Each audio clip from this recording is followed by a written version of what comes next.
Assalamualaikum warahmatullahi wabarakatuh. Selamat sore, salam sejahtera bagi kita semua. Terima kasih Bapak Ibu. Ibunya nggak ada ya? Atau belum ada? Ya oke, terima kasih. Ini mungkin materi yang awal dari DKI ya, material perikanan. Jadi di sini akan saya sampaikan terkait dengan di awal adalah terkait DKI itu sendiri. Habis itu baru kita masuk dalam materi kapal perikanan. Nah, jadi sebelumnya di sini juga pernah ada dilaksanakan ini batch ketiga ya, Pak. Batch ketiga. Nah, di batch kedua saya juga ngisi. Di sini ada dibagi dua kelas. Jadi di sini kelas 1, di sini kelas 2. Nah, ini digabung semua dan jumlahnya tadi saya lihat ada 71 orang ya. 46 yang offline, 25 yang online. Oke, no problem. Yang online mungkin tidak menyurutkan semangatnya walaupun online untuk tetap bisa mendapatkan ilmu terkait dengan material kapal perikanan. Oke, izin Bapak Ibu sekalian, saya mau perkenalkan diri. Nama saya Munir Muradi. Saat ini sebagai Senior Manager of Design Approval. Jadi sebagai kepala bagian untuk persetujuan desain ketika kapal-kapal atau komponen kapalnya Bapak Ibu sekalian itu dipersyaratkan untuk disertifikasi. Nah, oke, di sini saya masuk di BKI tahun 2011, jadi baru jalan 11 tahun Bapak Ibu. Nah, dan saat ini juga sebagai fasilitator di BKI Academy ada beberapa materi yang saya ajarkan, yaitu MBG Code, Marine Accident, and Investigator, terus Container Inspector dan beberapa materi yang lainnya. Dan saat ini juga sebagai Ketua Umum Serikat Pekerja PT Biro Klasifikasi Indonesia dari tahun 2017. Oke, sekilas itu perkenalan diri saya. Mohon izin, di sini kami memberikan materi terkait dengan material kapal perikanan. Nah, sebelumnya saya menyampaikan terlebih dahulu terkait dengan BKI itu sendiri. Jadi saat itu BKI sebagai holding jasa survei.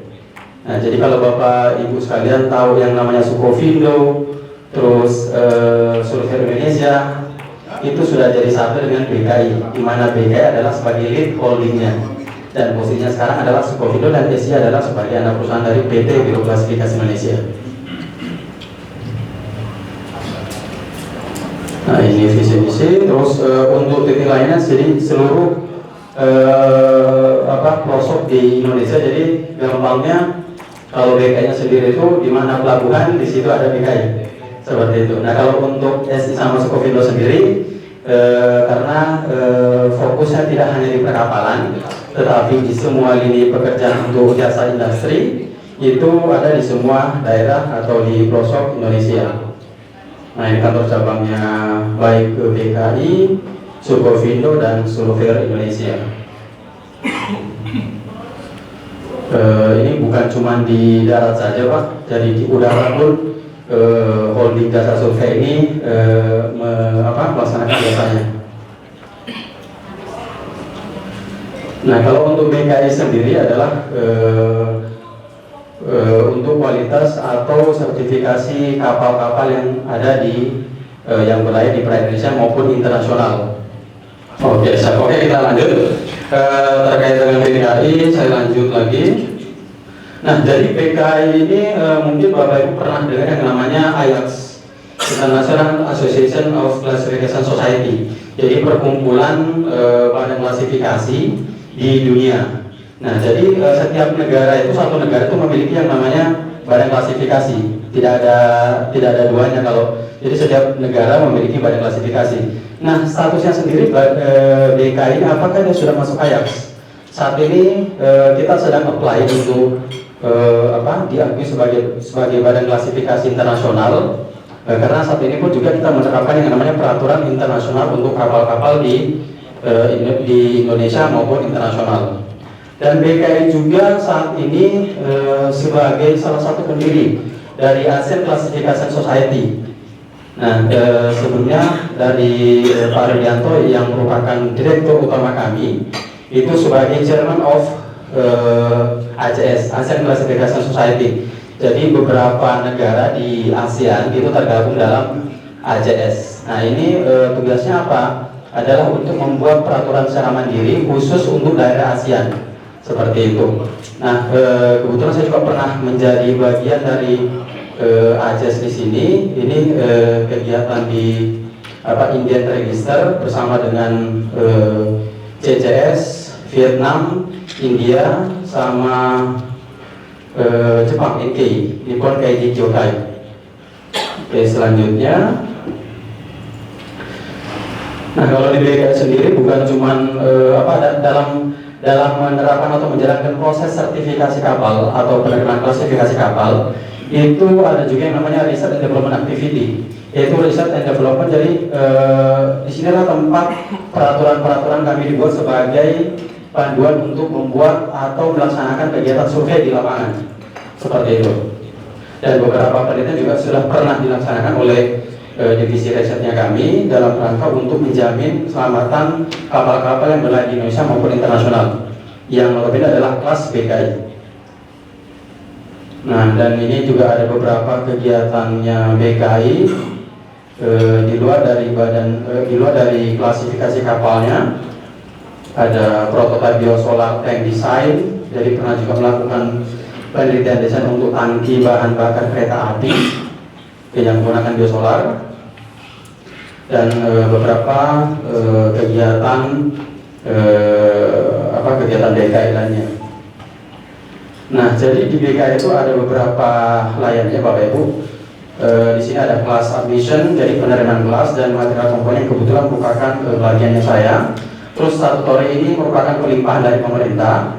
Terus technical services, SBW energy industry, training certification ini yang sekarang kita laksanakan ini sebagai bagian dari BKI Academy.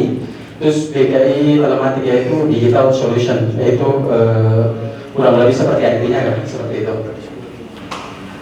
Nah, ada beberapa yang ingin saya sampaikan juga terkait dengan klasifikasi atau sertifikasi kapal, bahwa kapan kapal itu dikatakan sebagai atau wajib kelas. Yang pertama adalah panjangnya 20 meter, terus tonasinya adalah 100 CT, terus engine powernya adalah 250 horsepower.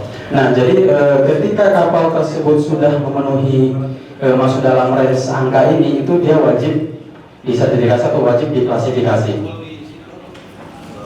Seperti itu. Nah, selanjutnya, nah kalau untuk di divisi sendiri sebagai divisi material komponen, jadi ketika kapal itu akan dibangun, disinilah ditentukan bahwa ada yang namanya notasi. Notasi itu nanti di sini akan muncul. Nanti notasi itu akan mengikuti pemeriksaan kapal itu. Kalau dia plus, jadi seluruh proses pembangunannya serta sertifikasi komponen kapal itu sesuai dengan peraturan BKI. Nah, di sini ada beberapa. Yang pertama adalah manufacturing process approval, jadi terkait dengan contohnya seperti plat-plat kapal, Bapak Ibu. Nah, terus type approval, jadi ketika mesin, contohnya ketika mesin itu akan digunakan di kapal, itu pabriknya harus di type approval dulu. Jadi untuk proses pembuatan mesin itu mesti disertifikasi. Setelah itu baru masuk ke dalam mesinnya. Mesinnya ada namanya product certificate, jadi sertifikat individual dari kapal itu. Nah, terus selanjutnya ada namanya design approval, ACS approval. Nah, ACS approval ini namanya sebuah metode sertifikasi yang ketika pelaksanaannya bisa dilaksanakan oleh pabrik itu sendiri. Namanya alternative certification scheme. Nah, jadi kalau untuk pabrik-pabrik ini kan ini kebanyakan di luar negeri, Bapak Ibu ya. Nah, jadi ketika saat pandemi sekarang ini itu membantu untuk pabrik untuk mengeluarkan biayanya, efisiensi biaya. Jadi yang kita laksanakan di sini adalah sertifikasi terhadap proses quality assurance dari proses pembuatan mesin misalnya. Nah, terus selanjutnya adalah manufacturer approval, terus service supplier, welding approval. Di sini ada 3, yaitu welding consumable, welding shop approval. Welding shop approval di sini adalah terkait dengan galangannya. Terus ada yang namanya welder certificate, jadi sertifikasi untuk welder itu sendiri. Oke, lanjut. Nah, kalau ini statutory karena ini merupakan pelimpahan dari pemerintah. Jadi sebelum-sebelumnya adalah ketika kita mengeluarkan sertifikat itu masih ada logo Garudanya. Jadi ada, dan sekarang itu ada beberapa pelimpahan yang sudah full authority ke DKI. Jadi kayak misalnya contoh hotline atau garis muat. Nah, itu tidak perlu mencantumkan namanya logo Garuda. Jadi logo BKI karena BKI sudah dilimpahkan sepenuhnya atau diberikan otorisasi secara penuh oleh pemerintah itu perhubungan laut. Nah, terus ini Marine Offshore and Migas, sisi lain dari DKI, bukan cuman kelas atau kapal-kapal yang biasa. Ini ada kegiatan konsultasi juga, terus untuk kegiatan offshore juga, terus energi industri bisa dilihat. Nah, ini nanti untuk materinya akan saya bagikan Bapak Ibu. Nah, terus ini secara umum untuk proses penerimaan klasifikasi kapal. Nah, jadi di sini ada 3 tipe. Yang pertama adalah maintenance of class, artinya ketika kapal itu sudah diterima kelas, jadi ada sertifikat yang harus di-maintain. Nah, sertifikat kapal itu ada beberapa. Yang pertama ada sertifikat lambung atau konsumsi kapal itu sendiri. Terus yang kedua adalah sertifikat mesin, dan yang ketiga adalah sertifikat statutory, yang tadi yang merupakan pelimpahan dari pemerintah. Nah, terus di sini ada admission class, di sini ada statutory. Oke, lanjut saja. Nah, untuk aplikasi saat ini ada namanya BKI Armada. Jadi ketika customer BKI ingin melakukan aplikasi penerimaan klasifikasi atau sertifikasi komponen, itu bisa diakses di BKI Armada. Jadi setiap pergerakan atau setiap proses kegiatan sertifikasi komponen ataupun permanent class itu bisa diakses di dalam BKI Armada sebagai orang eksternal. Nah, oke, kita masuk ke dalam material kapal perikanan.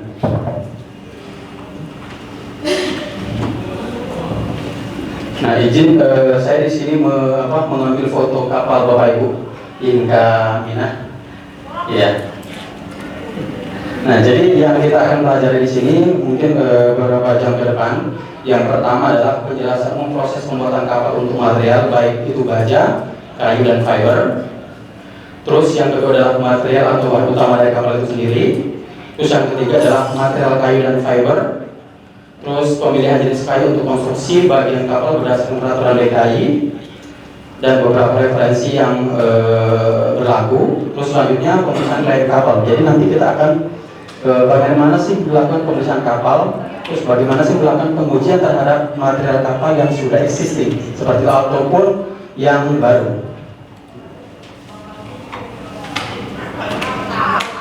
Nah, di sini saya menjelaskan sedikit terkait dengan proses atau tahapan pembangunan kapal secara umum. Nah, di sini kita lihat ada estimate atau perhitungan biaya untuk pembangunan kapal, terus kontrak, terus ada basic design yang dilaksanakan oleh konsultan. Ya, terus ada shipbuilding design, terus production design, terus fabrication, terus pre-outfit, terus unit outfit. Nah, di sinilah proses pelaksanaan atau assembly dari kapal-kapal tersebut. Jadi kalau untuk pembangunan kapal secara umum adalah sebelum kapal itu dibangun, apabila dia masuk dalam kategori kelas yang tadi, wajib kelas yang tadi, jadi tidak serta-merta langsung dibuat, Pak. Ada namanya notasi yang tadi saya sampaikan di awal. Jadi ketika kapal itu notasinya plus, untuk konstruksinya adalah A100 dan untuk mesinnya adalah plus SM, artinya itu full comply sama peraturan DKI dan fully diawasi baik itu komponennya maupun pembangunannya. Nah, jadi ketika itu disepakati untuk menggunakan tanda plus, jadi si customer itu atau si owner itu, pemilik kapal itu akan membangun kapalnya berdasarkan peraturan DKI. Seperti itu. Jadi komponen-komponennya, seluruh material yang akan digunakan untuk pembangunan kapal itu harus tersertifikasi. Nah, apakah pertanyaan sebenarnya adalah apakah kalau misalnya kan sertifikat atau badan kelas kan banyak nih, bukan cuma DKI. ada NG, ada IRS tadi. Nah, ketika komponen-komponennya itu dari badan kelas lainnya, apakah bisa diterima? Jawabannya adalah iya, karena aturannya sama, dan itu kita punya prosedur yang namanya pengakuan terhadap sertifikasi badan klasifikasi IACS. Tapi yang IACS, kalau yang non IACS tidak seperti ISMUS Bureau Shipping, nah itu tidak IACS, jadi itu kita tidak bisa terima sertifikatnya. Ada namanya sistem transfer of certificate, Bapak Ibu. Oke, selanjutnya, nah ini visualisasinya. Jadi plat itu tadi, jadi plat itu mesti harus disertifikasi, jadi tidak bisa serta-merta langsung digunakan ada plat langsung pakai untuk buat kapal, tidak seperti itu. Jadi mesti diidentifikasi dulu apakah ada sertifikasi kelas atau tidak, seperti itu. Begitu juga komponen-komponen yang lainnya. Oke, ini saya ada sedikit video terkait dengan proses pembangunan kapal secara umum.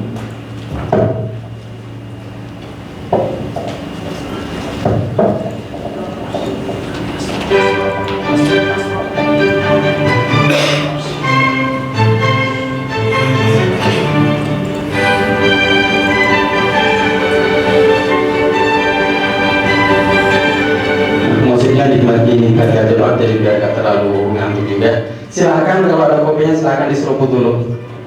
Ada kuahnya silahkan dimakan dulu, silahkan. Disampai aja Pak, jadi kita cari posisi-posisi nyaman. Soalnya kalau jam-jam segini sudah capek banget dari pagi ya. Ya silahkan. Nah, jadi ini untuk proses pembangunan kapal secara umum, namanya sistem lock. Jadi ketika kapal itu akan dibangun, ini juga tergantung dari kekuatan atau kapasitas dari kren. Nah, kalau krennya besar itu kapalnya tidak dipisah-pisah atau dibangun secara blok, bisa dibangun secara keseluruhan. Nah, karena ini kapasitas krennya kecil, nah dan untuk kapalnya yang cukup besar, makanya sistem bangunnya yang namanya blocking system. Jadi setiap bagian-bagian atau dari badan kapal itu dibuat secara terpisah.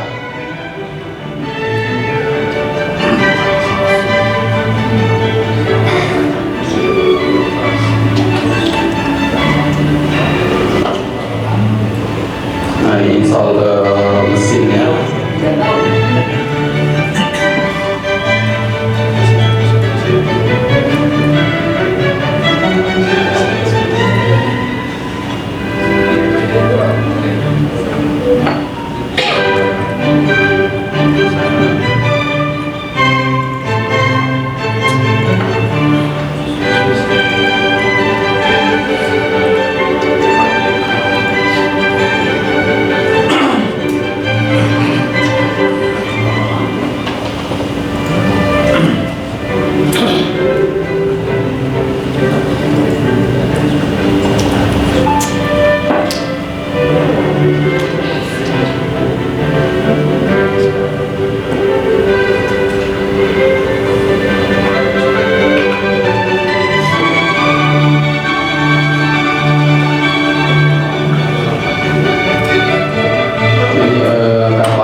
Tapi menurut Mas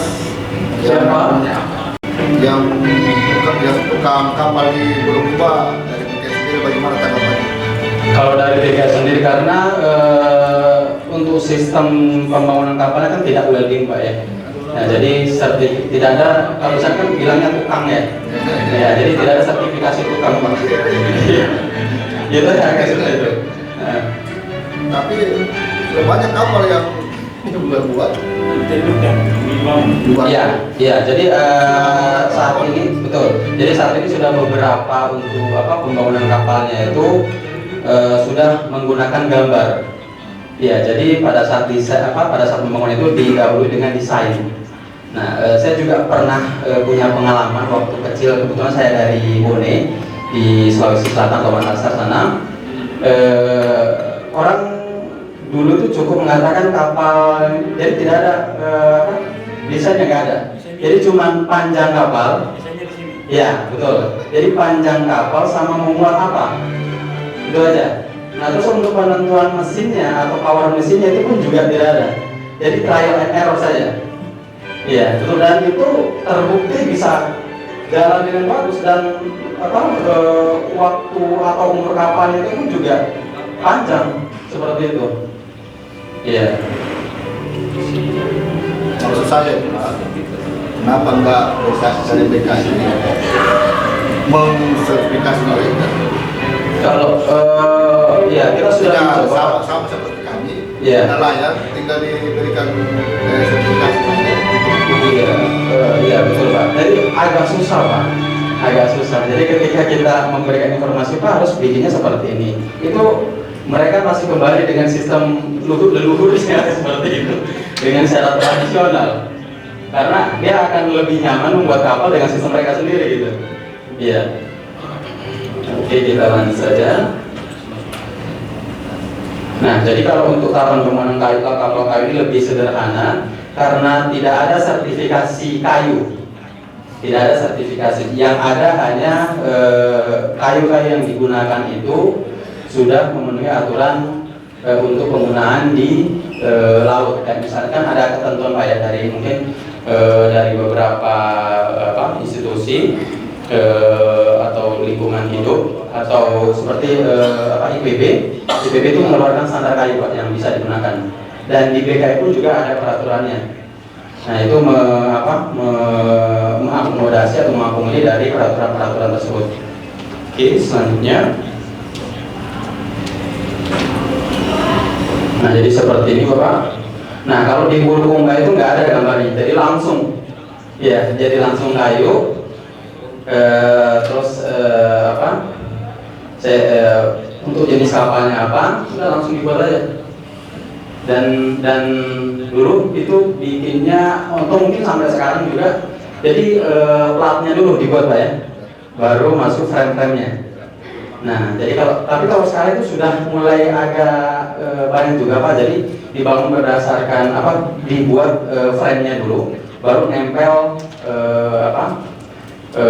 kayunya atau papannya. Kenapa? Karena untuk sistem atau proses pelengkungan kayu itu makan waktu juga, karena ada namanya proses heating system atau proses pemanasan baru bisa bengkok. Oke, kita lanjut. Nah, ini juga video.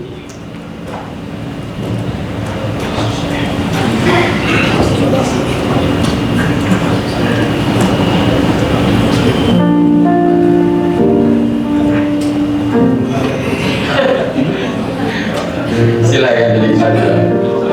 Tapi jangan tidur Bapak. Materi kita masih banyak. Nah jadi ini untuk lunasnya Bapak atau kilnya.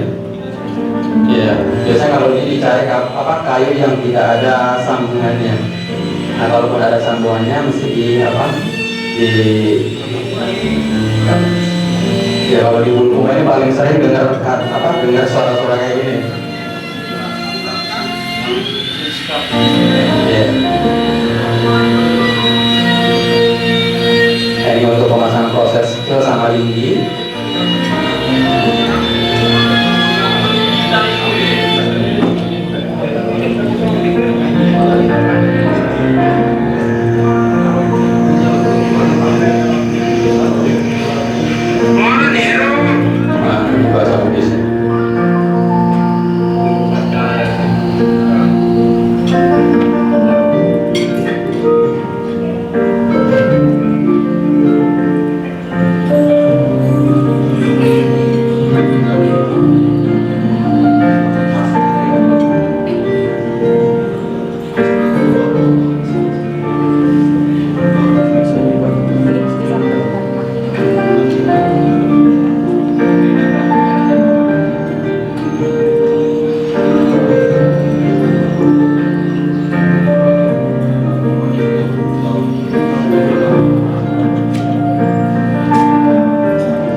Silakan Pak. Ya, silakan. Ya. Kalau dari bagian-bagian dari material kapal itu bagian mana dari suatu kapal itu yang tidak boleh diganti, Pak? Artinya kan ini kapal itu nanti punya nama ini, Pak, ya. Betul. Punya nama, punya identitas. Bagian mana dari kapal itu yang kalau itu diganti berarti sudah bukan kapal itu? Menurut Bapak bagian mananya? Nah, gini, oke. Kalau kayu sendiri kan tadi tidak ada sertifikasi kayu, ya kan? Tidak ada identifikasi kayu, ya kan? Ada namanya saja bahwa kayu yang digunakan adalah kayu, misalnya kayu meranti, kayu kempas, kayu loban. Nah, jadi pertanyaan ketika ditanyakan bagian mana yang boleh diganti, nah itu semua bisa diganti. Kenapa? Ketika kayu itu sudah lapuk, wajib diganti. Kan begitu Pak, jadi tidak ada yang tidak bisa diganti, semua bisa diganti. Berarti nama kapal itu memang bisa hidup terus ya Pak, ya? Kalau tadi Iya Pak, iya. dokumen kapal bisa hidup. Iya, betul. Nah, iya, karena kalau untuk yang tadi, tadi balik lagi, kecuali kalau misalnya dia kapal baja. Ya, ketika material itu tidak digunakan untuk bukan kapal itu gugur. Iya, jadi dia gugur. Jadi kayak misalnya untuk sertifikasi untuk penerimaan kelas kapal A misalnya. Nah, ketika misalnya komponennya mesinnya. Jadi ketika kapal itu mau dibangun, mesinnya sudah intended Pak, bahwa sertifikasi produk atau sertifikasi individual dari mesin itu akan tertulis nama dari kapal itu. Nah, jadi ya betul. Jadi misalnya mesinnya Yanmar model X6L apa gitu. Nah, terus intended for Mina Jaya misalnya. Nah, itu tidak bisa diganti. Ya, jadi dia harus intended untuk kapal itu, Mina Jaya itu. Kalau Yanmar XL berapa itu hancur itu artinya rusak itu berarti kapal itu mati itu? Enggak, iya ada namanya recovery. Jadi jadi mesinnya diganti. Ya itu maksud saya. Iya. Bagian mana yang kalau itu diganti berarti kita sudah bisa meyakini bahwa itu bukan kapalnya, identitasnya bukan kapal A misalnya. Iya seperti itu. Ya, jadi tidak ada. Jadi tidak ada. Kalau pertanyaan apakah bagian kapal mana yang tidak bisa diganti? Semua bisa diganti. Iya, semua bisa diganti bagian kapal itu. Termasuk kapal besi. Termasuk kapal besi. Iya. Karena ada istilahnya perubahan sertifikat. Iya, ada perubahan sertifikat. Misalnya yang tadi kapalnya sudah intended untuk mesin kapal itu.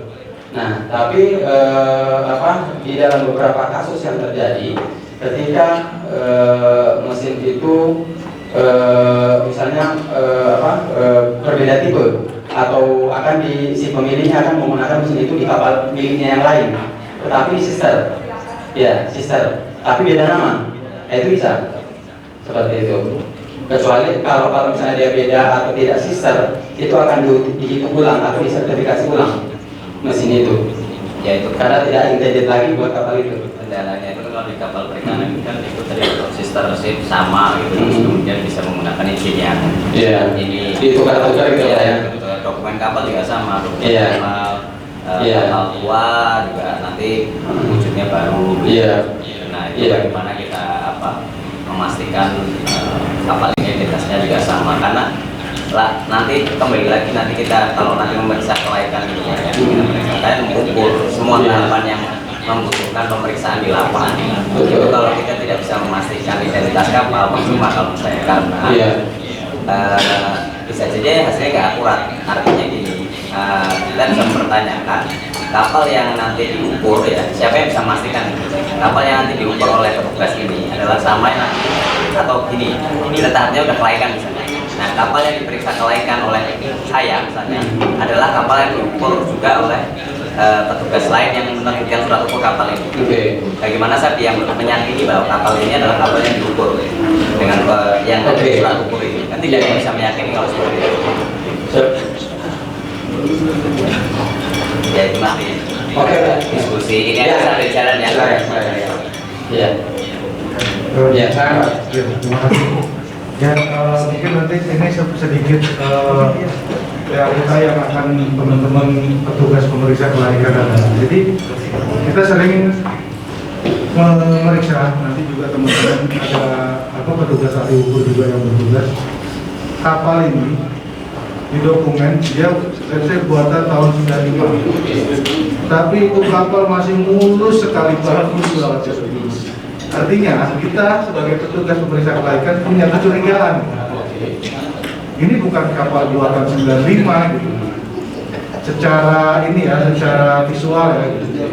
Tapi kan kita itu nggak punya tools buat mengeklaim ini benar nggak kapal tahun 1995 atau kapal baru yang menggunakan dokumen kapal lama kan. Nah ini memang masih menjadi polemik Pak. Artinya memang kalau mungkin bisa ada satu metode khusus atau mungkin ya sekedar kita memastikan apakah tadi yang Pak Hari sampaikan lunas itu nggak boleh diganti atau apa itu gimana itu? Oke, iya, terima kasih. Jadi kalau untuk kapal yang masuk PKI Pak, itu ada ada dokumentas sendiri, terus ada sistemitas sendiri. Jadi dia itulah manfaatnya yang namanya klasifikasi atau disertifikasi. Kenapa? Karena setiap perubahan atau modifikasi yang terjadi pada kapal tersebut itu terekod. Ada namanya periodical survey sama renewal survey. Nah, di periodical survey itulah yang akan menjadi catatan untuk surveyor ketika akan melakukan modifikasi atau reparasi. Jadi tercatat semua seperti itu. Nah, jadi mungkin alangkah baiknya jika nanti ke depannya KKP itu punya sistem untuk intended untuk satu-satu kapal atau masing-masing kapal seperti itu. Jadi terekod semua. Baik dia mulai dari dibangun, dokumennya apa saja itu tercantum semua. Nah, jadi setelah dia misalnya akan dilakukan periodical survey atau survei berkala tahunan. Jadi dalam tahun itu anggaplah misalnya dibangun 2015, tahunannya 2016. Jadi 2016 itu akan terekod apa yang diganti. Seperti itu. Apa yang diganti, perubahan-perubahan apa yang terjadi pada kapal tersebut. Seperti itu. Jadi mau 2016 terus sampai seterusnya sampai kapal itu tidak bisa digunakan lagi.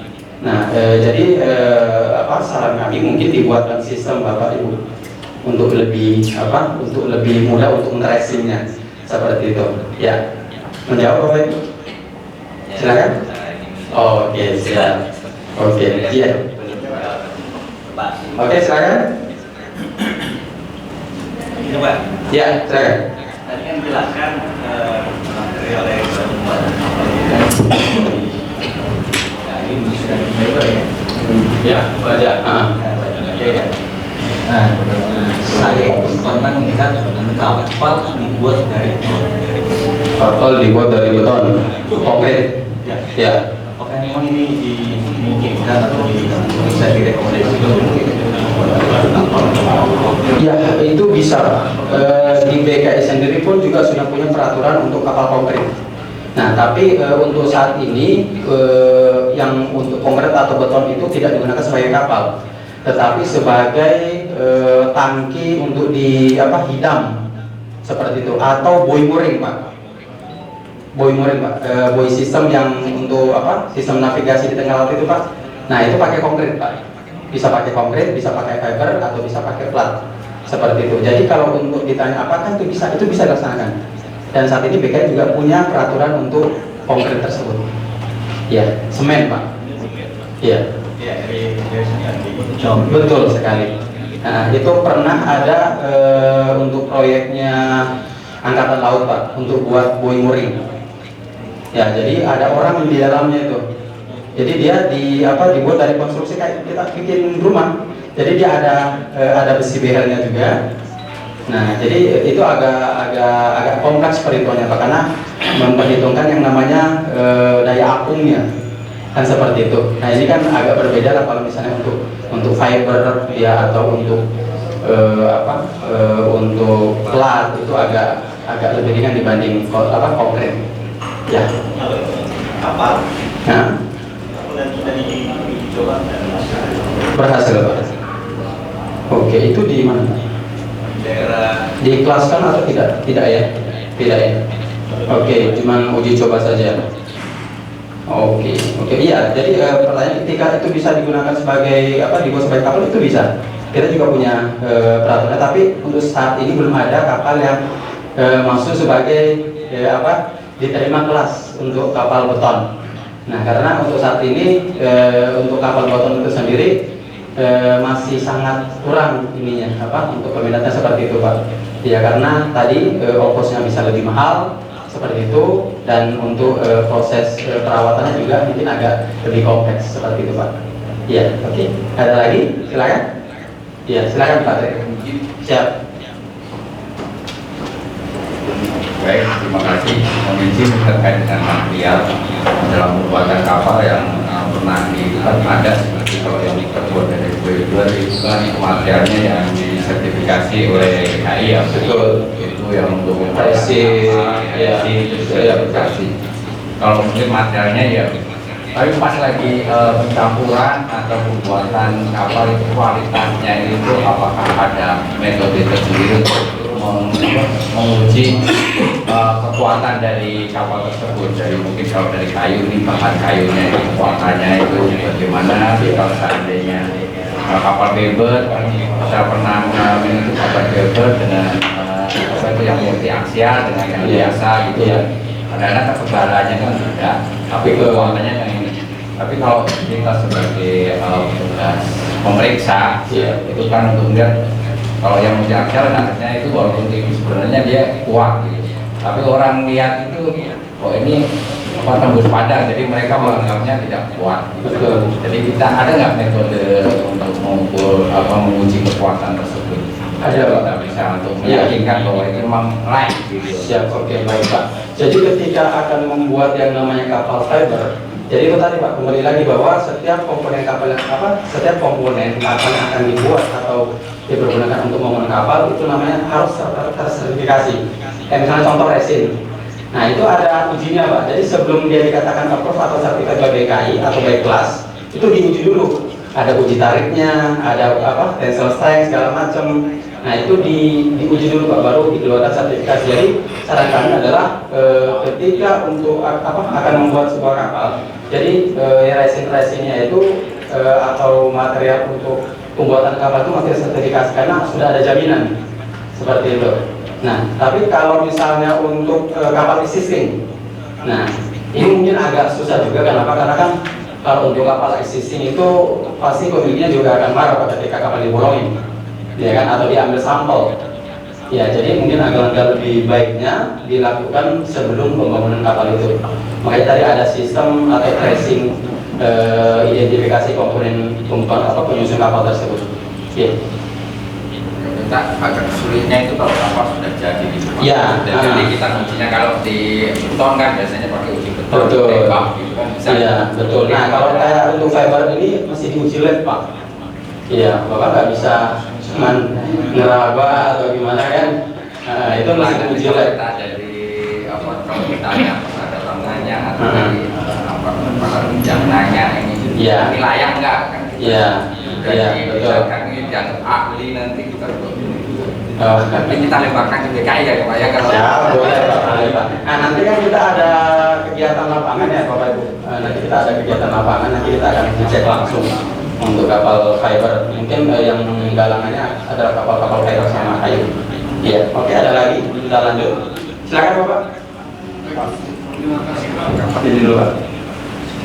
Ingin bertanya Pak terkait dengan plat baja untuk kapal biasanya kalau untuk kapal lain maupun untuk dilakukan pemeriksaan oleh tim DKI ya Pak ya. Ya, betul. Dalam kaitan dengan ketebalan plat ini di peralatan yang digunakan sesuai standar itu apa Pak? Untuk di plat itu apakah dimensi berapa, lambung mana yang perlu diganti secara keseluruhan maupun bagian-bagian yang perlu diganti itu untuk alatnya itu seperti apa? Terus yang kedua, ada juga kapal yang ikan yang bahannya dari aluminium kira-kira masuk standar klasifikasi apa juga Pak? Oke, yang pertama saya jawab dulu. Alat untuk mengukur ketebalan Pak ya. Ketebalan kapal itu namanya UT, ultrasonic testing. Nah, jadi setiap spot-spot yang dicurigai oleh surveyor itu sendiri itu akan dilakukan uji ketebalan pakai stetoskop itu Pak. Ya, dan akan muncul monitornya sekian nilai ketebalannya. Nah, itu dicocokkan kepada acceptance kriteria yang ada di RULS BKI, misalnya untuk peraturan volume 2 atau lambung itu 20%, ya kan. Terus plus TK itu adalah thickness dari plat kapal tersebut. Nah, itu ketika itu tidak sesuai, maka itu harus direkomendasikan untuk diganti. Nah, biasanya rekomendasi dari surveyor itu replating ganti baru, misalnya seperti itu. Nah, iya, ya mungkin itu. Terus yang kedua, ya kalau untuk aluminium kita juga punya peraturan sendiri Pak untuk kapal-kapal aluminium. Nah, itu masuk dan ada beberapa kapalnya BKI seperti kapal-kapal kru Pak. Nah, kapal-kapal kru itu rata-rata bahannya dari aluminium dan itu masuk di dalam sertifikasi BKI. Iya, kita terima Pak. Iya, siap Pak Iwan, mau bertanya sekarang? Oke. Siap. Oke, ya kita lanjut dulu materinya.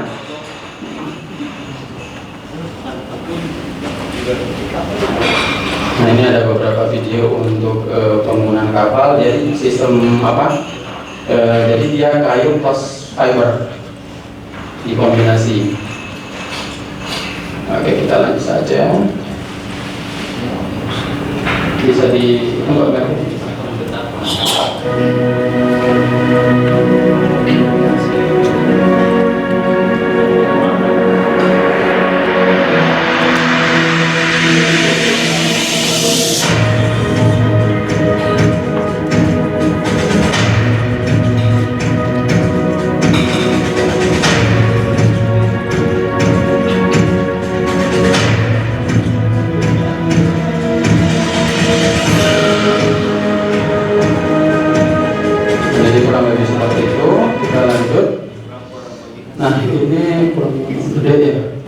jadi ini untuk informasi juga terkait dengan estimasi man-hour untuk pembuatan kapal berbagai ukuran. Di sini ada untuk kapal ukuran 53 GT sampai dari 16 GT sampai 53 GT. Terus untuk jumlah pekerja ini bisa menjadi referensi Bapak Ibu untuk ketika ingin menentukan estimasi pembuatan kapal dan jumlah harinya, jumlah pekerja, jumlah jamnya, dan berapa hari untuk penyelesaian pekerjaan tersebut. Nah, ini ada beberapa ukuran, nanti bisa dilihat mulai dari cutting woods-nya, hull construction, head installation, sampai warehouse building installation untuk akomodasi atau bangunan atasnya. Terus selanjutnya, nah ini terkait dengan biaya. Nah, kalau untuk kapal 53 GT itu untuk jumlah hari pekerjaannya adalah 175 hari dengan biaya pembangunan 174.500.000. Nah, terus untuk 31 GT 189 hari 158.750.000. Nanti bisa dibaca sendiri. Oke, kita lanjut. Nah, ini kita masuk ke dalam materi dulu material. Nah, jadi seperti yang saya katakan tadi, ketika kapal itu akan dibangun, ditentukan dulu Pak bahwa tadi ada notasinya plus atau plus kurung. Nah, jadi ketika notasinya mendapatkan notasi plus atau permintaan dan notasi plus, bahwa seluruh komponen yang ada di dalam kapal itu harus sertifikasi by class. Seperti itu. Termasuk platnya itu sendiri, porosnya, windlass, terus jendela-jendela sama propeller, serta jangkar, mesin, dan gearbox, dan masih banyak lagi untuk komponen kapal lainnya. Nah, jadi untuk kriteria umum material utama pembuatan kapal ada baja, aluminium, copper alloy, zinc alloy. Nah, ini namanya tersertifikasi dengan cara manufacturing process approval. Nah, jadi untuk proses sebelum penggunaan plat itu digunakan di kapal atau pembuatan kapal itu mesti sertifikasi yang namanya manufacturing process approval. Nah, terus untuk kayu yang menjadi kriteria khusus untuk dapat digunakan di kapal, yang pertama adalah tahan terhadap air asin, tahan terhadap kondisi pasir atau tahan lembab, tahan dari matahari, dan selanjutnya tahan terhadap serangan binatang laut atau biofouling. Oke, nanti kita akan lihat seperti apa biofouling itu. Nah, ini yang saya sampaikan terkait dengan notasi, Bapak. Nah, kalau Bapak masuk dalam peraturan BKI ada namanya Guidance for Class Notation. Ini daftar menunya BKI. Nah, jadi di sinilah nanti Bapak akan memilih kalau untuk membuat kapal apa, misalnya kapal ikan. Untuk notasinya apa? Notasi plus. Jadi dia di sini penekanannya adalah with certification by BKI of component and material. Require inspection subject to the BKI construction rule. Siap, di zoom nggak gerak. Slide-nya. Mbak Melvi.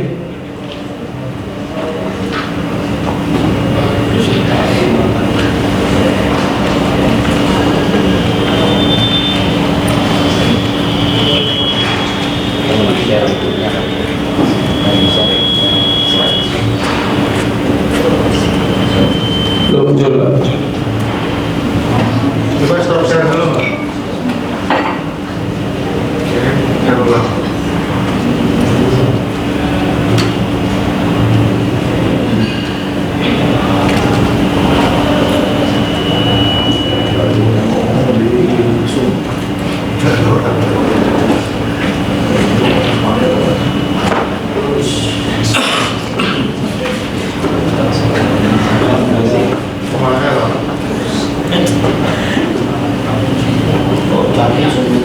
Bukan kayaknya kalau dia Udah. Iya. Jadi nggak perlu itu ya. Itu mungkin agak dikecilin lagi, Pak. Tampilannya itu terlalu gede. Ya, kita lanjut. Ada notasi plus untuk simbol kelasnya. Terus ada plus dalam kurung ini with partial or without certification. Jadi tidak seluruhnya komponen kapal tersebut itu sertifikasi by class atau by BKI. Terus ada plus minus itu dibangun berdasarkan oleh kelas Ajax atau pada kelas lain. Terus ada cross circle yaitu selain dari plus kurung sama plus minus ini. Nah, terus yang kalau untuk tanda kotak ini padahal cross subdivision ini satu kali bisa mungkin ada pelajaran terkait dengan stabilitas dan stabilitas. Oke, kita lanjut.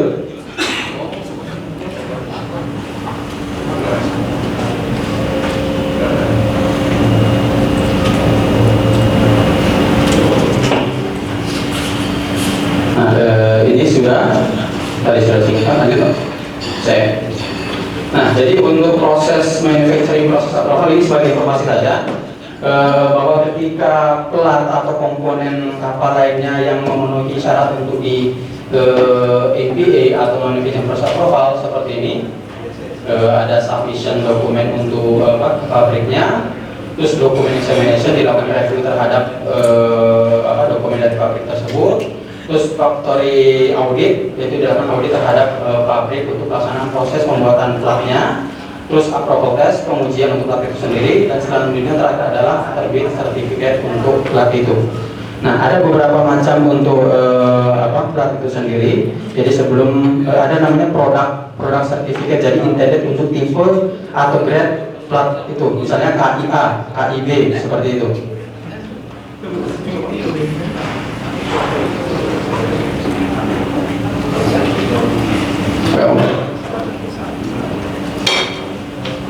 Nah, ini terkait dengan material kayu dan fiber. Kita masuk dulu terkait dengan kapal untuk materi bahannya kayu. Di sini ada beberapa. Yang pertama ada kayu kapur. Nah, ini pohon kapur tumbuh di wilayah Sumatera, Kalimantan. Tingginya berkisar 35 sampai 60 meter. Namun untuk saat ini masih sudah sangat kurang dengan kayu dengan diameter atau ketinggian seperti yang disebutkan di sini.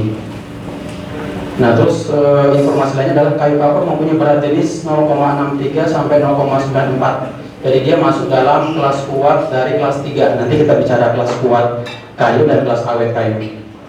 Oke, selanjutnya ada kayu kruing. Nah, ada kayu kruing, ini ketinggiannya bisa sampai 50 meter dan panjang batang bebasnya atau rantingnya bisa sampai 35 meter dan diameternya bisa sampai 35 meter. Besar banget ya. Nah, selanjutnya di sini terkait dengan karakteristik atau sifat-sifat dari kayu kruing ini, yaitu kayu kruing dengan tebal 2 cm memerlukan waktu sekitar 4 bulan untuk mencapai kering udara, seperti itu. Selanjutnya ada kayu meranti kuning. Nah, ini ada di Pulau Sumatera dan Pulau Kalimantan. Nanti untuk informasi terkait dengan kayu-kayu yang dapat digunakan di kapal itu ada di dalam peraturan DKI 41 volume 6. Nanti bisa dilihat di situ. Dan untuk penggunaannya, terus ada kayu meranti merah, terus ada kayu meranti putih, ada kayu sungkai. Nah, ini kita masuk dalam sifat-sifat kayu itu sendiri. Nah, jadi yang pertama adalah untuk kayu tersebut itu mesti diidentifikasi. Tadi kita ada sertifikasi plat, tapi ini tidak ada sertifikasi kayu, jadi kita mesti tahu sifat-sifat kayu yang akan kita gunakan. Yang pertama adalah asal atau lokal.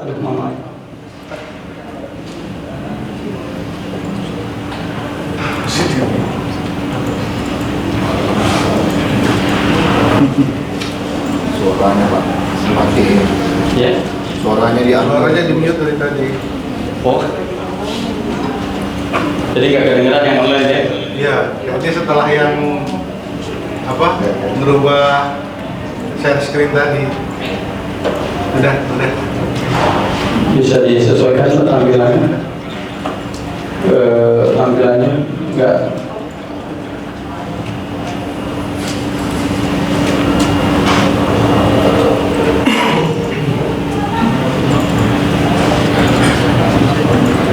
Nah, jadi yang pertama adalah asal atau lokasi tempat tumbuh dari kayu tersebut.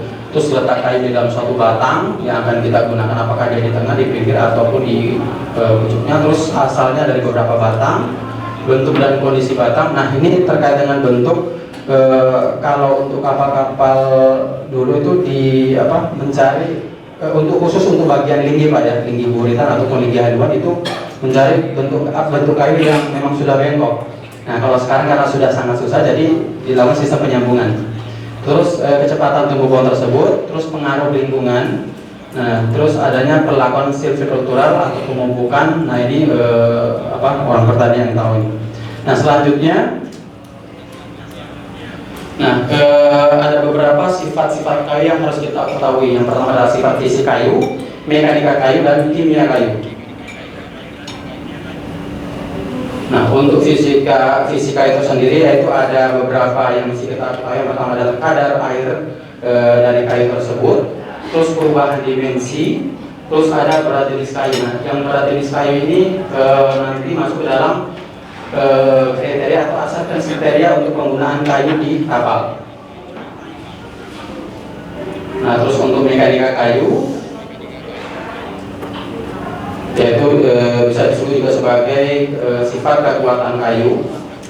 Nanti ada di dalam pada itu ada kekuatan lentur sama kekuatan tekan. Itu yang menjadi kriteria juga untuk penggunaan kayu di kapal. Nah, terus untuk kimia kayu, nah ini ada komponen menyusun dinding sel, terus komponen mengisi rongga sel dari kayu tersebut. Nah, ini ada kelas kuat dan kelas awet. Kita langsung masuk saja. Oke. Nah, ini sebelum kita masuk ke dalam materi yang selanjutnya, saya ada sedikit games Bapak Ibu biar tidak ngantuk. Ini kira-kira apa? Ini gambar apa? Ada yang bisa menebak?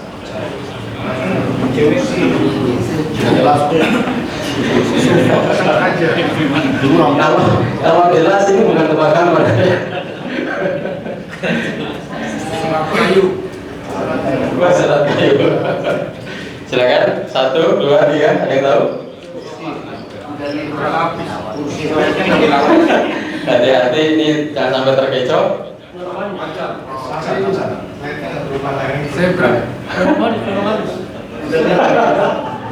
Ya, jadi ini gajah jadi apa Pak?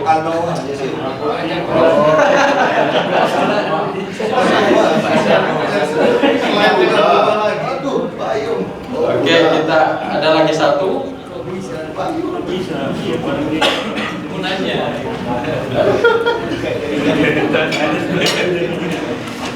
Nggak mau Pak?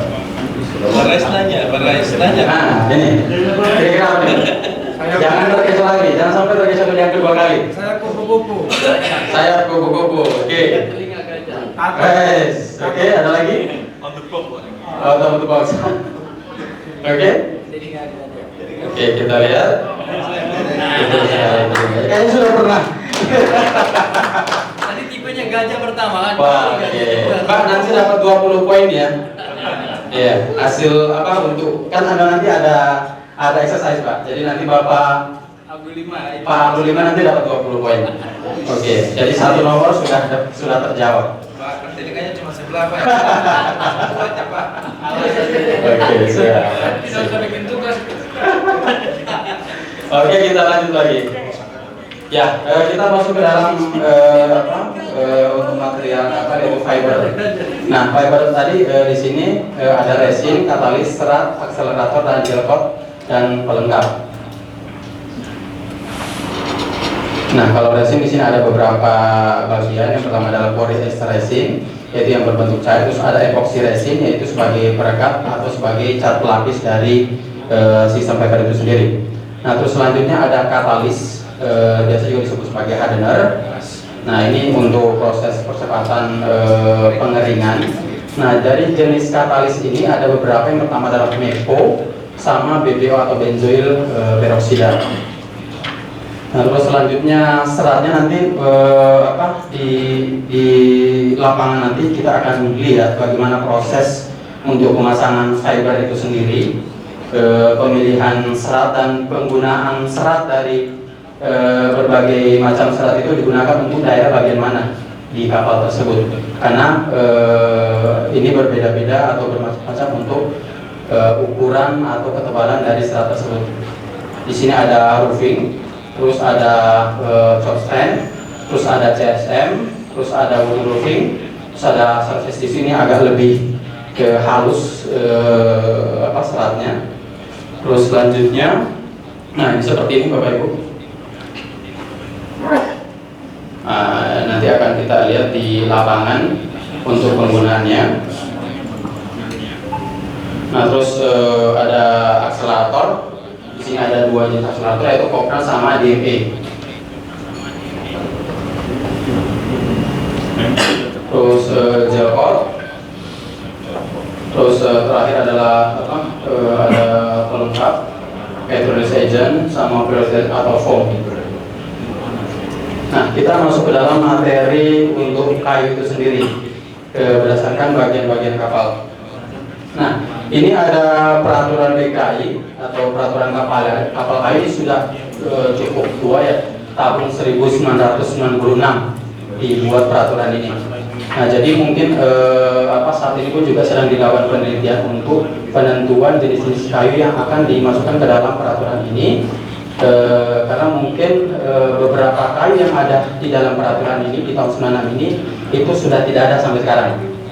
Iya, seperti itu. Nah, di sini ada kayu krui tadi yang kita bahas, terus ketapang, terus ada kolaka. Nah, ini kolaka juga nama daerah di Sulawesi Tenggara. Nah, ini tabel kelas kuat kayu sebagai acceptance kriteria untuk penentuan material kayu yang akan digunakan di kapal. Nah, jadi nanti ketika ini berlaku untuk kapal existing maupun kapal baru, jadi ketika akan memilih kayu, memilih kayu untuk penggunaan di atas kapal itu berdasarkan acceptance kriteria ini. Nah, tadi ada pertanyaan itu tapi lebih ke fiber, tapi kalau misalnya kayu, bagaimana ketika kapal kayu yang sudah existing, yang apakah dikatakan layak atau tidak? Nah, jadi acceptance kriterianya ada di sini. Nanti ada berat jenisnya, terus kukuh lentur mutlak, kukuh tekanan mutlak. Jadi berdasarkan kelas kode kayu ada 1, 2, 3, 4, dan 5. Yang paling 3 adalah ini 1. Nah ini sumbernya adalah peraturan kapal kayu part 3 volume 6 lampiran 2. Nah terus ada kelas awet kayu. Nah ini kelas awet kayu ada beberapa. Ini berdasarkan umur dari penggunaan kayu tersebut. Nah jadi di sini ada sebuah penelitian terkait dengan perbandingan kekuatan kayu untuk kapal umur 1, 10, dan 15 tahun. Nah jadi ada beberapa jenis kayu seperti kempas, loban. Ini ada loban 3 jenis, terus ada meranti. Nah jadi untuk kuatakan dari kapal umur 1 tahun itu 63,28. Terus selanjutnya ada 10 tahun 35,88, untuk 15 tahun 23,29. Artinya semakin menurun. Iya betul. Semakin lama atau semakin berumur kapal tersebut, maka kuatakan dari kayu tersebut akan semakin menurun. Artinya kalau istilahnya adalah pelapukan, jadi menjadi lapuk. Ya, terus ada kekuatan bahan. Nah, untuk 1 tahun itu 700,311, terus 10 tahun 398,67, terus 15 tahun 258,78. Nah, ini untuk pemakaian lunas kapal. Nah, kalau untuk loban yaitu linggi depan, terus ada linggi buritan sama frame atau gading-gading. Terus yang meranti adalah dinding. Dinding itu untuk bagian akomodasi bangunan atas kapal.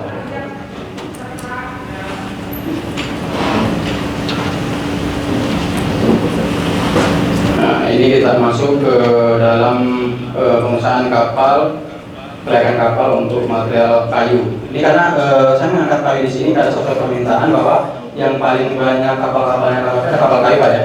Ya, jadi kita lebih fokus ke kapal kayu Pak untuk material kayu saja. Nah, ini biofouling. Iya, kalau bahasa itu ada kapang ya, yang nempel-nempel sini, istilahnya kapang. Nah, jadi ketika kita lihat anatomi dari biofouling itu sendiri, jadi ketika kapal itu atau kapal kayu itu sudah terjun ke laut atau sudah basah kena air, nah biofouling itu sudah per menit saja itu sudah 106 mikron, sudah langsung terbentuk dia. Ya, jadi tidak menunggu waktu lama untuk membentuk yang namanya biofouling. Per jam, per hari, per minggu, bulan sampai menjadi seperti ini. Menjadi mikrofouling sampai 10 cm diameter dari biofouling tersebut. Nah, jadi kalau mungkin Bapak Ibu pernah melihat kapal seperti ini bukan tanpa sebab atau bukan tanpa alasan untuk menghindari yang tadi. Iya, tertib. Iya, jadi kalau kita kalau ke pantai itu kan biasanya kita lihat kalau seperti itu. Pertanyaan kok dinaikin ya, kenapa ya? Nah, ini sebenarnya fungsinya adalah untuk itu. Kedinginan. Kedinginan dia. Iya, jadi untuk mengganaskan kapal di pantai itu sebagai salah satu cara untuk memperpanjang umur kapal atau memperpanjang umur kayunya sendiri. Karena tadi kita lihat bahwa untuk biofouling sendiri itu per menit saja dia sudah mencapai 10 nanomikron untuk biofoulingnya. Apalagi kalau semakin lama itu akan semakin besar ukuran biofoulingnya. Nah ini tadi sama dengan tabel yang di atas berdasarkan tahap pemakaian dari kapal tersebut. Nah, jadi semakin lama maka dia semakin turun untuk kualitasnya, ada kekuatan lentur sama kekuatan tekan. Nah seperti ini visualisasinya.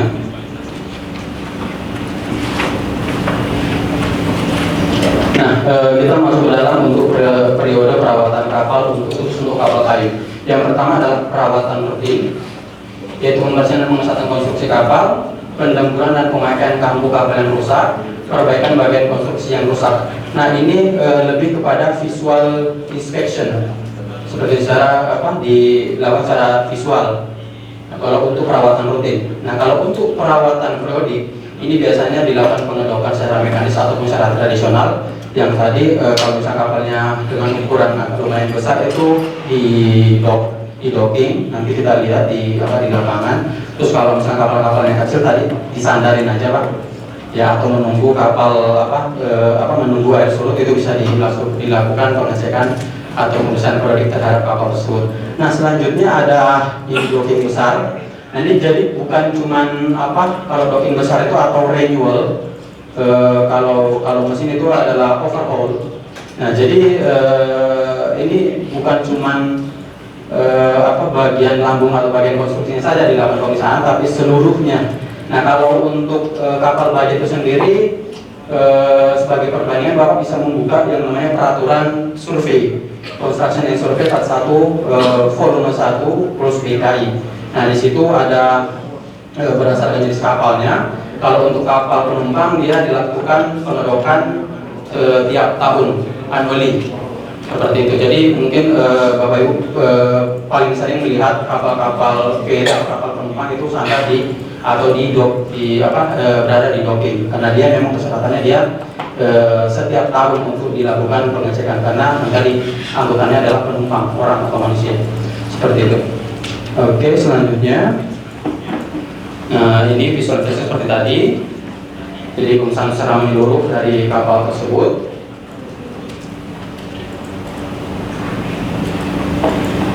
Nah, ini ada catatan bahwa perhatian khusus harus diberikan pada area lindi buritan, transom area di bawah papan penutup, dan sekitar perlengkapan lambung, karena ini daerah lembab Bapak Ibu yang di bagian sini, yaitu daerah lembab yang tidak kering basah jadinya. Terus dan mutu kayu. Nah, ini tadi kita juga sudah bahas terkait dengan mutu kayu atau pelapukan. Jadi semakin lama kayu tersebut maka semakin menurun kualitas atau mutunya.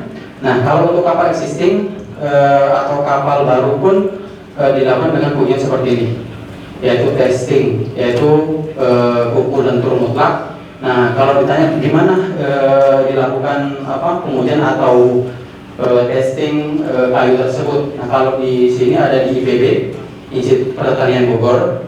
Nah, itu ada lab khusus untuk kayu untuk mengetahui kualitas atau mutu dari kayu tersebut.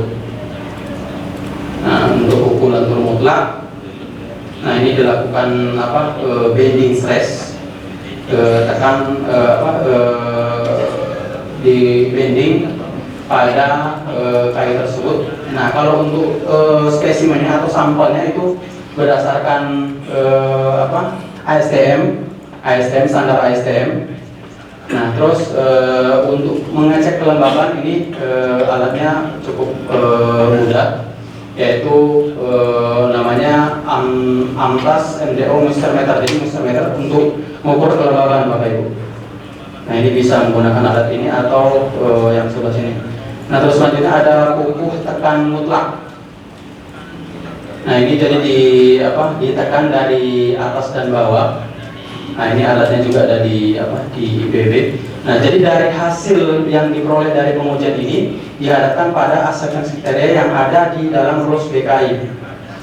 Nah, ketika hasilnya memenuhi, maka komponen kayu atau material kayu tersebut itu bisa digunakan atau masih memenuhi persyaratan untuk digunakan sebagai bahan utama pembuat kapal kayu.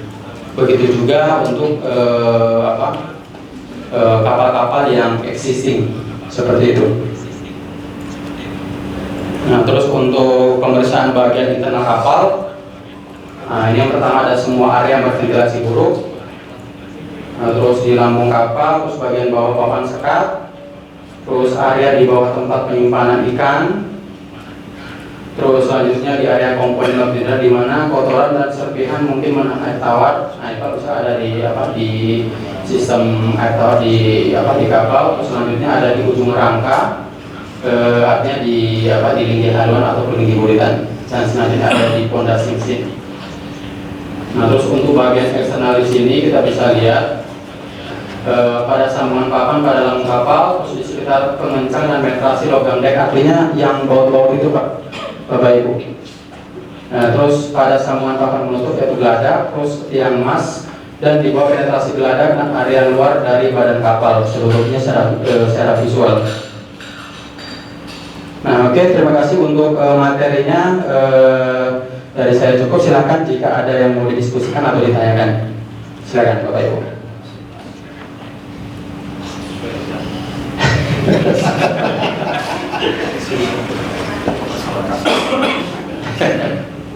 Ayo silakan Bapak Ibu mau bertanya, silakan. Untuk proses sertifikasi mungkin saya Pak. Siap. Kayu ya. Ya. Kalau serang asap rata gitu dan bahwa itu kualitas kayunya masih bagus.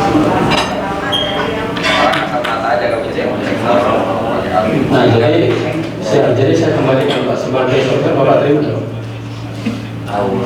Bapak surveyor, Bapak inspektor. Nah, jadi kita kembalikan kepada surveyor atau inspektor itu.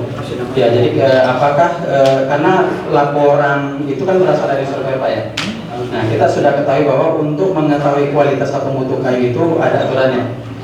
Iya.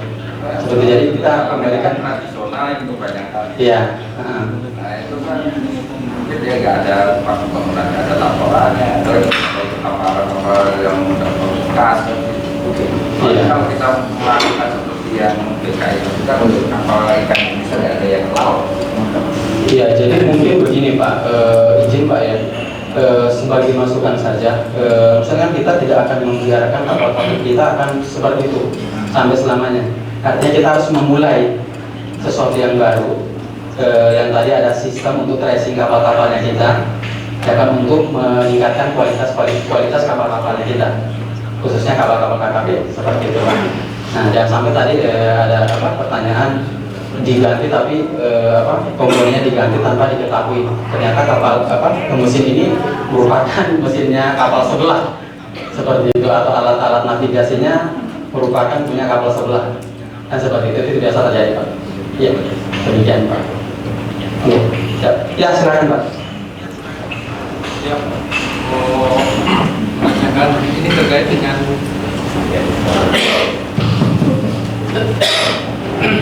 ya Pak, terima kasih. Mungkin ingin saya tanyakan terkait dengan pemeriksaan kelayakan kapal. Bagaimana terkait dengan dokumen sertifikasi kelayakan itu setiap tahun wajib dilakukan docking Pak ya? Nah, pertanyaan saya kalau di suatu lokasi tidak ada docking Pak, tidak ada tempat docking. Kemudian kita harus memberikan surveyor ya terkait dengan perpanjangan dokumen tersebut. Iya. Bagaimana Pak? Oke, kalau di BKS sendiri itu bisa diterima Pak, bisa diterima tapi ada jangka waktunya. Misalnya diizinkan, misalnya dia harus ganti komponen pada saat kita melakukan survei. Tetapi karena tidak ada barangnya atau tidak bisa dilakukan karena tidak ada docking, maka itu bisa diterima dengan catatan sampai ke pelabuhan atau docking yang dituju. Jadi ketika sudah sampai di docking yang dituju itu harus diganti. Seperti itu bisa diterima. Iya, memang betul Pak. Iya. Kebetulan saya dari Merauke Pak. Oh siap. Karena ini kan kalau kita harus docking ke daerah yang paling dekat itu Sorong. Betul. Sorong ya. Iya. Tapi ini dari Sorong ke Merauke kan tidak main-main itu Pak. Betul. Nah, sekarang kan di sana saudara kami Bula itu kan biasanya menerbitkan sertifikat kelaikan 3 bulan. Betul. Iya. Yang bulan seperti ini kan jadi bermasalah juga. Iya. Di saat nanti kita akan melaksanakan tugas ini Pak. Ini menjadi juga dilema bagi nelayan bahwa memang baru satu trip masuk sertifikat kelaikan mati Pak. Iya. Nah, terus ini harus diperiksa lagi rutin setiap 3 bulan sekali atau 6 bulan. Nah, ini kan menjadi suatu kesulitan juga bagi kita. Ya, kita ini juga jadi kendala juga bagi kita nanti sensor itu. Namun kalau melihat dari konstruksi yang tadi Bapak sampaikan, mungkin itu juga bisa jadi materi juga bagi kita dalam melakukan nanti seperti itu. Iya, siap ya. Jadi sebagai informasi bahwa surveyor di sini atau inspektor di sini memiliki yang namanya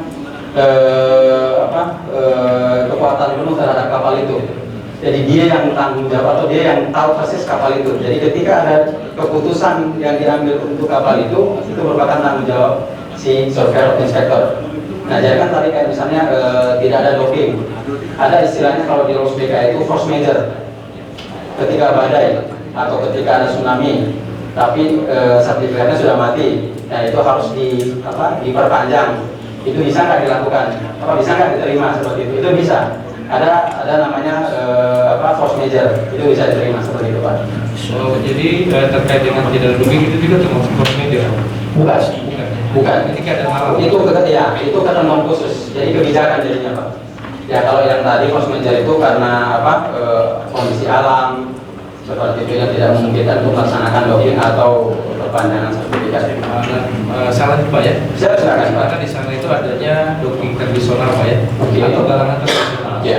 Nah yang saya mungkin saya masih minta saran Pak. Siap. Apakah dengan begitu kita dengan suatu keterangan tukar mungkin dari yang melakukan perbaikan kapal yang hubungannya docking. Iya. Apakah itu bisa menjadi materi kita sebagai sopir untuk memberikan Iya. Iya, itu sebenarnya tadi kembali lagi bahwa surveyor itu punya full power Pak, terhadap apa yang dia putuskan seperti itu, karena dia yang paling tahu nih kapal itu gitu loh. Jadi ketika diputuskan bahwa oke, misalnya dia harus ganti papan nih misalnya, tapi karena tadi galangannya nggak ada, jadi itu bisa dilakukan. Caranya gimana? Mungkin didemplung atau bagaimana? Temporary istilahnya Pak. Iya, seperti itu, temporary repair. Nah itu bisa dilakukan. Siap. Iya betul Pak. Siap. Ya sama-sama Pak. Oke silakan, ada lagi? Silakan Pak. Yang online oke? Bapak dulu silakan. Untuk kapal ikan rata-rata dari kayu dan di fiber. Yang menentukan apakah kapal Yang online dulu atau gimana Pak? Yang izin Pak, yang offline dulu Pak. Izin sebentar. Iya, habis ini langsung Pak ya. Oke, kasih silakan Pak. Yang offline. izin Pak, terima kasih. Ya, silakan Pak.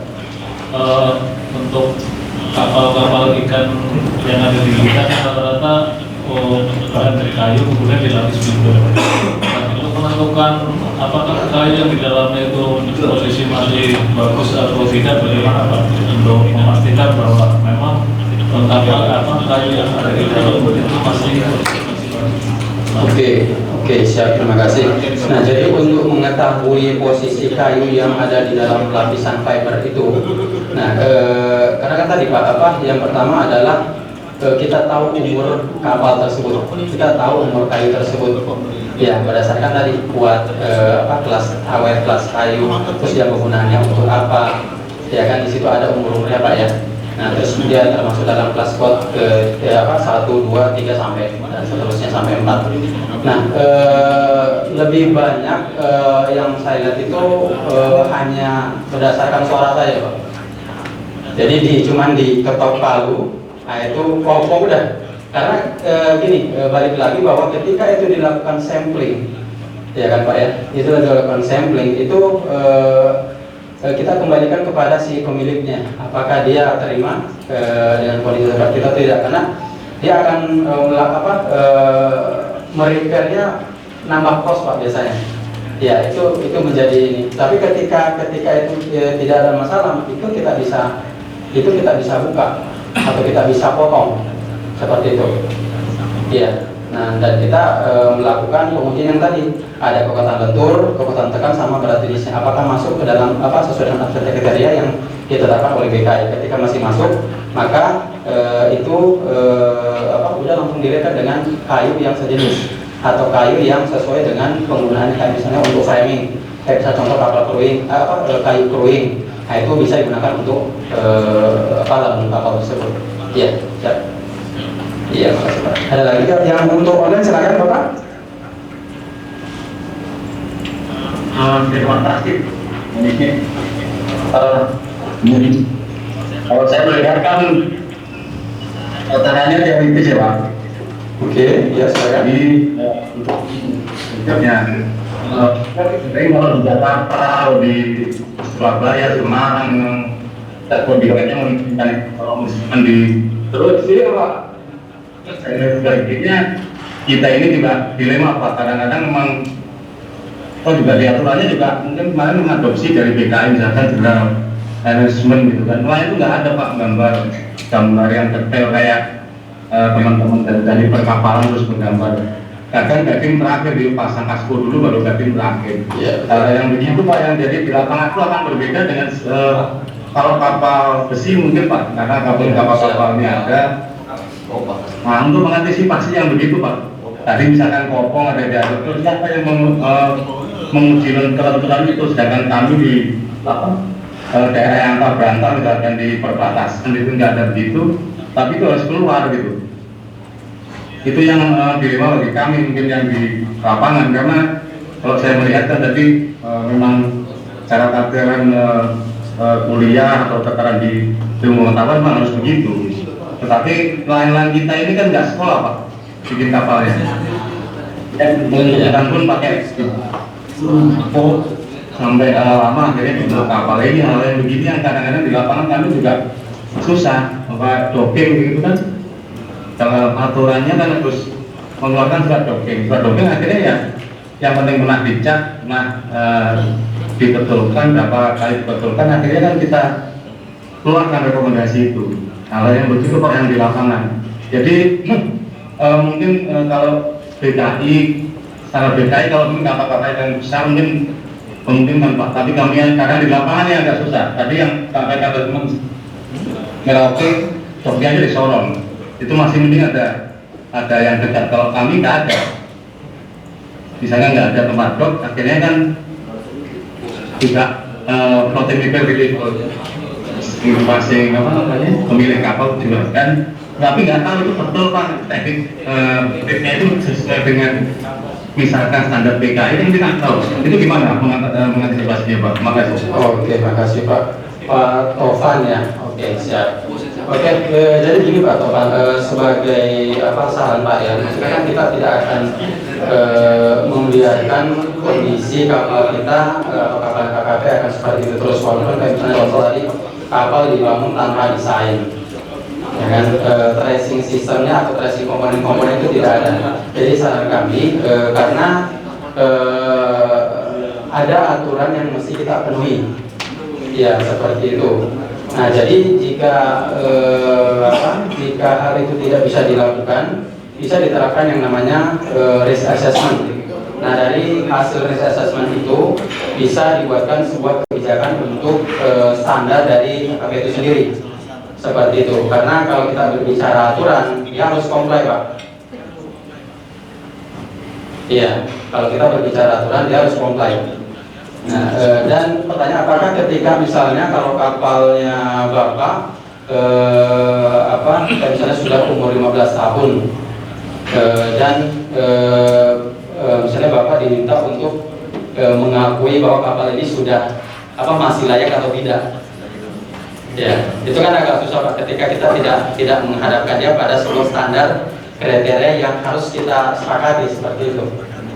Ya, jadi kembali lagi bahwa mesti ada standar atau acceptance kriteria yang kita harapkan Pak untuk bisa diterima, seperti itu Pak. Mungkin begini Pak, jadi di kapal besar mungkin kan bisa ini tolong misalkan pelayanan ditunda dulu karena ada perbaikan. Kalau tidak masalah nelayan kan berbeda Pak. Bahkan kita aja yang datang ke ruang apa ini modelnya kan bukan sekolah tuh Pak. Jadi ketika kita itu nggak layak nih, ya kalau tidak layak berarti nggak makan gitu kan Pak. Maksudnya hal yang begitu antisipasi seperti apa? Kalau kita ya memang secara teoritis atau standar, secara ilmiah memang. Jadi kadang kita tadi sampaikan teman-teman ya diilmukan begitu Pak, kapalnya layak apa enggak? Mungkin kalau teman-teman BKI yang turun itu pasti nggak layak semua. Hal begitu mungkin nggak layak semua. Karena memang kondisinya begitu. Jadi Pak ini nggak layak itu hal yang begitu teman-teman ini saya teruskan bahwa teman-teman ya udahlah, yang penting dia punya alat keselamatan dan lain sebagainya misalkan, tapi nggak parah-parah banget gitu ya dilepas Pak. Karena hal yang begitu kalau di lapangan berbeda Pak, karena dia langsung untuk mencari makan. Beda kalau dengan kapal-kapal besi yang besar itu memang dia harus kuat di laut karena memang dia harus menutup portnya kan jauh. Kalau ini kan ya gelombangnya pasti besar, cuman ya itu kita ini akan susah menerapkan, kadang-kadang menerapkan hal-hal yang secara teoritis di lapangan ini. Dan kayak tadi kayak harus ada rancang bangun dan sebagainya. Kalau kapal di bawah 30 atau 10 ke bawah itu pasti nggak ada rancang bangunnya. Jadi ketika itu kita sampaikan ke mereka, ini maksudnya apa Pak? Pasti gitu. Kita jelaskan sampai berbusa-busa, saya nggak akan tipe ini Pak, gitu. Yeah. Ini yang mungkin yang ini secara sederhana itu apa sih Pak yang harus kita instruksi sandaran seperti apa? Terus seperti apa? Oke, siap Pak. Jadi kalau kita bicara sandaran hukum artinya ada sertifikat kriteria Pak, balik lagi. Jadi seperti yang kami lakukan di DKI, ada yang namanya peraturan internasional dan ada peraturan domestik. Jadi peraturan internasional ini untuk kapal-kapal berada di daerah internasional, dan peraturan domestik adalah kapal-kapal yang berlayar di daerah domestik, artinya di Indonesia saja. Nah, jadi itu tidak diterapkan peraturan internasional, yang diterapkan adalah peraturan domestik itu. Nah, jadi saran saya adalah mungkin KKP punya standar atau membuat sebuah standar pendekatan, kayak misalnya contoh bahwa untuk kapal jenis A misalnya dia berlayar sekian ratus mil dari laut. Nah, ya seperti itu tadi ada dockingnya tidak perlu sampai ini, terus mungkin komponen-komponennya karena dia pelayanannya dekat itu nggak usah sampai sekompleks itulah, ya kan, itu bisa dilakukan pendekatan seperti itu Pak. Ya, nah itu kalau sudah ada malah itu bisa menjadi acuan tuh Pak. Nah jadi saran kami seperti itu Pak, dan di BKI pun juga melakukan hal yang sama, melakukan pendekatan risiko seperti itu. Kayak misalnya contoh untuk ketebalan plat kapal yang berlayar di daerah samudera. Nah itu modus penampangnya sekian. Nah kalau untuk di daerah Indonesia tidak perlu sama dengan yang internasional. Ya bisa di bawahnya. Itu bukan pengurangan tapi penyesuaian. Karena tinggi gelombang kita internasional sama Indonesia itu tidak sama. Ya. Tinggi dalam negeri. Ya mungkin seperti itu Bapak masukannya Pak Topan. Mudah-mudahan bisa menjawab Pak. Terima kasih Pak. Siap, terima kasih Pak Topan. Oke, sudah dapat kode dari Pak Panitia. Saya cukupkan untuk hari ini. Jika Bapak Ibu memiliki pertanyaan lebih lanjut, bisa menghubungi atau mengirim ke email saya sendiri, yaitu mudi.m@bki.co.id. Terima kasih saya ucapkan atas atensinya dan keaktifannya. Sekali lagi terima kasih. Mohon maaf jika ada kekurangan. Wassalamualaikum warahmatullahi wabarakatuh dan selamat sore.